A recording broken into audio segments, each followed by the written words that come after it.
2025-26 higher secondary പ്രവേശനം നമുക്കറിയാം May 14 മുതൽ അപേക്ഷ സമർപ്പിക്കാനുള്ള തീയതിയാണ്. അപ്പോൾ അപേക്ഷ സമർപ്പിക്കുന്നതിന് മുമ്പ് എന്തെല്ലാം കാര്യങ്ങൾ ശ്രദ്ധിക്കണമെന്നുള്ള വിശദമായൊരു വീഡിയോയിലായിട്ടാണ് നമ്മൾ കടക്കാൻ പോകുന്നത്. അതായത് നിങ്ങളുടെ അപേക്ഷ റദ്ദാവാതിരിക്കാൻ വേണ്ടിയിട്ട് നിങ്ങൾ എന്തൊക്കെ ചെയ്യണം. അപ്പോൾ +1 എങ്ങനെയാണ് അപ്ലൈ ചെയ്യുന്നത്, ആപ്ലിക്കേഷൻ ഫോം എങ്ങനെയാണ്, +1 അപ്ലൈ ചെയ്യാനുള്ള സർട്ടിഫിക്കറ്റുകൾ ഏതൊക്കെയാണ്, അതുപോലെ തന്നെ കൃത്യമായിട്ട് പെട്ടെന്ന് തന്നെ അഡ്മിഷൻ കിട്ടാൻ വേണ്ടിയിട്ട് ചെയ്യേണ്ട കാര്യങ്ങൾ എന്തൊക്കെയാണ് തുടങ്ങിയ ഒരുപാട് വീഡിയോസ് നമ്മളുടെ ചാനലിൽ ഇനി അപ്ലോഡ് ചെയ്യുന്നതായിരിക്കും. അപ്പോൾ +1 അഡ്മിഷനുമായിട്ട് ബന്ധപ്പെട്ട് കൂടുതൽ വീഡിയോകൾ നിങ്ങൾക്ക് ലഭിക്കാനായിട്ട് ഈ ചാനൽ സബ്സ്ക്രൈബ് ചെയ്യുക, നോട്ടിഫിക്കേഷൻ കൂടി ഓണാക്കി വെച്ചേക്കുക. നമ്മൾ ഈ വീഡിയോയിൽ പറയാൻ പോകുന്നത് നിങ്ങൾ അപ്ലൈ ചെയ്യാൻ പോകുന്ന +1ൻ്റെ അപേക്ഷ റദ്ദായി പോകാതിരിക്കാൻ നിങ്ങൾ ശ്രദ്ധിക്കേണ്ട കാര്യങ്ങൾ എന്തൊക്കെയാണ്. വളരെ ഇമ്പോർട്ടൻ്റ് ആണ്. നിങ്ങളുടെ 10ാം ക്ലാസ്സിൽ എത്ര മാർക്ക് ഉണ്ടെന്ന് പറഞ്ഞിട്ടോ നിങ്ങൾ അപ്ലൈ ചെയ്യാൻ പോകുന്ന സ്കൂൾ നിങ്ങളുടെ പഞ്ചായത്തിലാണ്, നിങ്ങൾക്ക് ഉറപ്പായിട്ടും അഡ്മിഷൻ കിട്ടുന്ന ഒന്നും വിചാരിച്ചിട്ട് കാര്യമില്ല.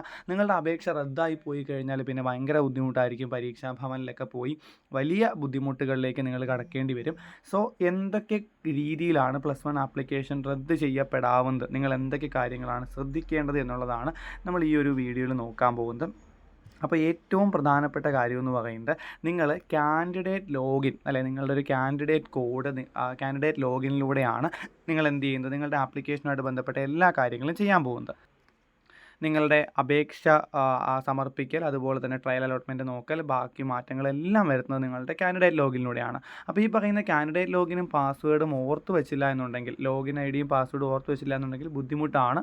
പക്ഷേ എങ്കിലും അത് OTP ഉപയോഗിച്ച് നിങ്ങൾക്ക് കിട്ടുന്നതായിരിക്കും. എന്നാലും നിങ്ങൾ ഈ കാര്യത്തിനോട് അതുകൂടി പറഞ്ഞതേ ഉള്ളൂ. ആ കാൻഡിഡേറ്റ് ലോഗിൻ എന്തായാലും നിങ്ങൾ എന്ത് ചെയ്യുക, ഓർത്ത് വെച്ചേക്കാം. ഇനി നിങ്ങൾ ഈ ഒരു പാരഗ്രാഫ് ഏറ്റവും താഴെ വരുന്നൊരു സാധനം വായിച്ചു നോക്കുക.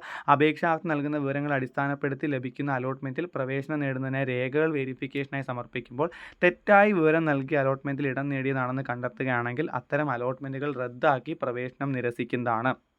അപ്പോൾ നിങ്ങൾക്ക് ബോണസ് പോയിൻ്റ് കൊടുക്കാൻ നേരത്ത് നിങ്ങൾ വിചാരിക്കുക വെറുതെ 2 ബോണസ് പോയിൻ്റ് ഇരിക്കട്ടെ, ലിറ്റിൽ കൈൽസിലേക്ക് ഉണ്ടെന്ന് പറഞ്ഞ് കൊടുത്തേക്കാം എന്നൊക്കെ പറഞ്ഞ് നിങ്ങൾ അപ്ലൈ ചെയ്യുമ്പോൾ ആ പ്രവേശനം കിട്ടുന്ന സമയത്ത് ലിറ്റിൽ കൈൽസിൻ്റെ സർട്ടിഫിക്കറ്റ് ഹാജരാക്കാൻ നിങ്ങളുടെ കൈവശം ഇല്ല എന്നുണ്ടെങ്കിൽ നിങ്ങൾക്ക് എന്ത് സംഭവിക്കും, നിങ്ങളുടെ അലോട്ട്മെൻറ്റ് റദ്ദ് ചെയ്യപ്പെടും. അപ്പോൾ നിങ്ങൾ കൊടുക്കാനുള്ള ബോണസ് പോയിൻ്റ് സർട്ടിഫിക്കറ്റുകളെല്ലാം തന്നെ നിങ്ങൾ സൂക്ഷിച്ച് വെച്ചേക്കുക. എല്ലാ സർട്ടിഫിക്കറ്റുകളും നിങ്ങൾ സൂക്ഷിച്ച് വെച്ചേക്കുക. അപ്പോൾ അത് അഡ്മിഷൻ എടുക്കാൻ പോകുമ്പോൾ കൊടുത്താൽ മതി. പക്ഷേ ആ സർട്ടിഫിക്കറ്റുകൾ ഉണ്ടെങ്കിൽ മാത്രമേ നിങ്ങൾ അപ്ലൈ ചെയ്യുമ്പോൾ ആ സാധനങ്ങൾ കൊടുക്കാവും.